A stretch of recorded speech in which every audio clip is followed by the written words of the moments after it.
Welcome back, dear students. We are in differentiation, and in the part 6 I am going to discuss about Rolle's theorem and its applicability. First of all, what is Rolle's theorem? Let us read the definition.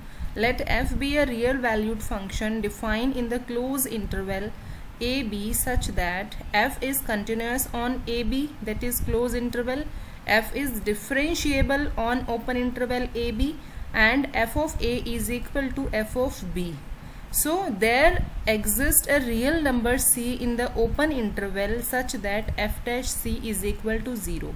So Rolle's theorem केवल उन functions के ऊपर ही applicable होगी in which we can say that these three conditions should be fulfilled. यानी पहली बात तो given interval में, given closed interval में function should be continuous, and you know how to check the continuity of the function by putting the value f of a and by calculating RHL and LHL. By the same way you can check the value for b also. Now second thing, you have to check the differentiability on the open interval ab, and you know how you can check the differentiability of the function in the given interval.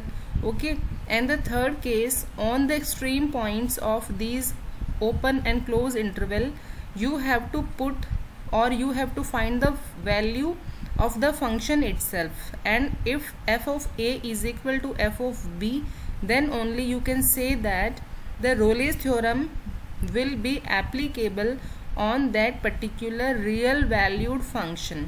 ठीक है, अब अगर ये question 2 marks में आता है और question कहता है Rolle's theorem is applicable on the particular function, then find the value of c, तो उसके लिए आपको ये तीनों कंडीशन चेक करने की नीड नहीं है.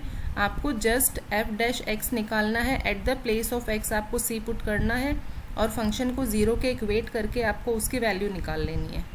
अब some of you might think what is this c, तो जो ये रोलेस थ्योरम होता है ये एक्चुअली जिस भी कर्व के ऊपर हम अप्लाई करते हैं, तो ये जो पॉइंट है c, उस पॉइंट के ऊपर उस कर्व की कोड और उस पॉइंट c के ऊपर जो टेंजेंट है उनका स्लोप हमेशा इक्वल होता है, और हम कह सकते हैं कि उस पर्टिकुलर पॉइंट के ऊपर जो हम टेंजेंट ड्रॉ करेंगे वो पैरेलल होगी उस पर्टिकुलर कर्व पे जब हम a और b को मिलाकर कोई कोड ड्रॉ करेंगे. ठीक है, इस तरीके से रोलेस थ्योरम का ज्योमेट्रिकल इंटरप्रिटेशन हम कर सकते हैं. Now let us discuss one example. Verify Rolle's theorem for the function, that is f of x is equal to sin x plus cos x in 0 to pi by 2, and this question is asked in CBSE exam 2006. Now your function is f of x is equal to this, and a is 0 and b is pi by 2. We can compare this with the general definition, that is function is defined in a and b.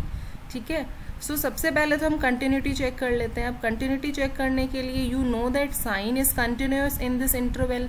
अभी कैसे पता होगा? If you know the graph of the sine function you can check and you can verify that sine is continuous from minus infinite to plus infinite, as well as cos is also continuous from minus infinite to plus infinite. But यहाँ पर तो ये 0 से pi by 2 की ही बात कर रहा है, तो we know that both the functions are continuous in 0 to pi by 2. Now from the algebra of the continuous function, if two functions are continuous then their sum will also be continuous. So we can write these statements and we can say that by the continuity of sine and cosine functions, the sum of continuous functions, it follows that f of x is a continuous function on 0 to pi by 2. Okay, now अब इसकी differentiability check कर लेते हैं. हमें मालूम है sine x को हम डिफ्रेंशिएट कर सकते हैं, as well as we can do the differentiation of cos x also. ठीक है, अब इसको क्लियरली हम लिखेंगे कैसे, f dash x is equal to cos x minus sine x. ये इसका डिफ्रेंशिएशन हो गया, sine x differentiation cos x and cos x का माइनस साइन एक्स. अब आप 0 से पाई बाई 2 के बीच में इसकी वैल्यू रख के देखो, ये हमेशा ही एग्जिस्ट करेगा. इसका मतलब है function is also differentiable in this open interval. So we can write that function is differentiable on open interval 0 to pi by 2. अब हम चेक कर लेते हैं कि f of a is equal to f of b है या नहीं है. तो f of a का मतलब है फंक्शन में हमें 0 रखना है जहाँ पर भी x है.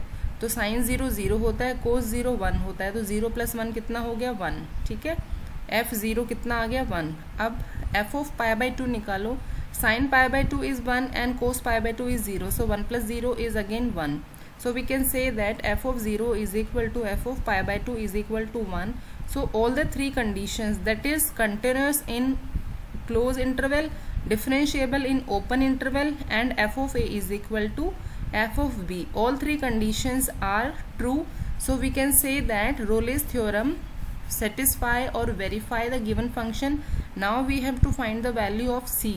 For that, just you have to put c here and c here, and this equation must equate to 0, and from there you can find the value of c. Thus all the conditions of Rolle's theorem are satisfied, so there must exist some c. किस interval में? इस open interval में c exist करेगा such that f dash c is equal to 0. तो f dash c को हमें 0 put करना है, यानी f डैश x में x की जगह c पुट कर देना है, तो यहाँ पर cos c minus sine C is equal to 0 आ गया. And you have already solved such kind of trigonometry equation in your class 11th. By the same way, solve the value for c, and if I am taking this sin c to the right hand side, I will get that cos c is equal to sin c. and ये दोनों किस, या तो आप इसको ऐसे निकाल लो कि ये दोनों किस पर्टिकुलर वैल्यू के ऊपर cos और sin की वैल्यू इक्वल होती है. तो आपको मालूम है कि 45 डिग्री पे cos और sin की वैल्यू कितनी होती है? सेम होती है. लेकिन वो कहीं और भी आगे कहीं हो सकती, it may be they are equal on 135 degree, लेकिन उसकी ज़रूरत नहीं पड़ेगी, क्योंकि हमें जो इंटरवल चेक करना है, जो c की वैल्यू आएगी वो वैल्यू 0 से π/2 के बीच में ही आएगी, ठीक है.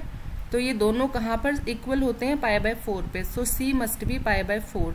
अब ये देख लो π/4 इस इंटरवल में आता है क्या? नहीं. यस, ये बिल्कुल इस इंटरवल में आता है, तो हम क्या बोलेंगे? Thus c is equal to π/4 which belongs to the open interval such that f dash c is equal to 0. Hence Rolle's theorem is verified.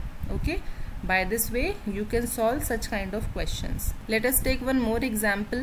Discuss the applicability of Rolle's theorem to the functions. ठीक है, अब function given है कितना? f of x is equal to x square, और interval given है 1 और 2. तो ये पॉलिनोमियल फंक्शन है. पॉलिनोमियल फंक्शन हमेशा ही कंटिन्यूस होते हैं, तो कंटिन्यूस तो ये है. अब डिफरेंशिएबिलिटी भी चेक कर लेते हैं. चलो पहले देखते हैं. f of x is equal to x square, तो हम लिखेंगे since a polynomial function is continuous and differentiable everywhere, तो पहली दो कंडीशन तो यहाँ पे सेटिस्फाई हो गई. Now for the third condition, f of a कितना आएगा? 1 आएगा, because 1 square is equal to 1. And f of b that is f2 कितना आएगा? 4 आएगा. So f1 is not equal to f2. So Rolle's theorem is not applicable, hence we cannot find any point C in the given interval, that is 1 and 2. Or we can also understand this concept as कि जो x square जो भी curve बनेगा, इसके ऊपर ऐसा कोई point नहीं है 1 से 2 के बीच में, जहाँ पर 1 और 2 को ज्वाइन करा के जो हमने कोड ड्रॉ करी है, वहाँ पर ऐसा एक भी पॉइंट नहीं है जहाँ पे जो टेंजेंट है वो उसके पैरेलल हो. ठीक है, अगर रोलेस थ्योरम एप्लीकेबल नहीं है, इसका मतलब इसको हम ज्योमेट्रिकली ऐसे भी इंटरप्रेट कर सकते हैं. This way you can solve such kind of questions. This is all about in Rolle's theorem. You can solve the questions of Rolle's theorem on the basis of the content provided in the video lesson. I hope you understand the concept. Thank you for watching.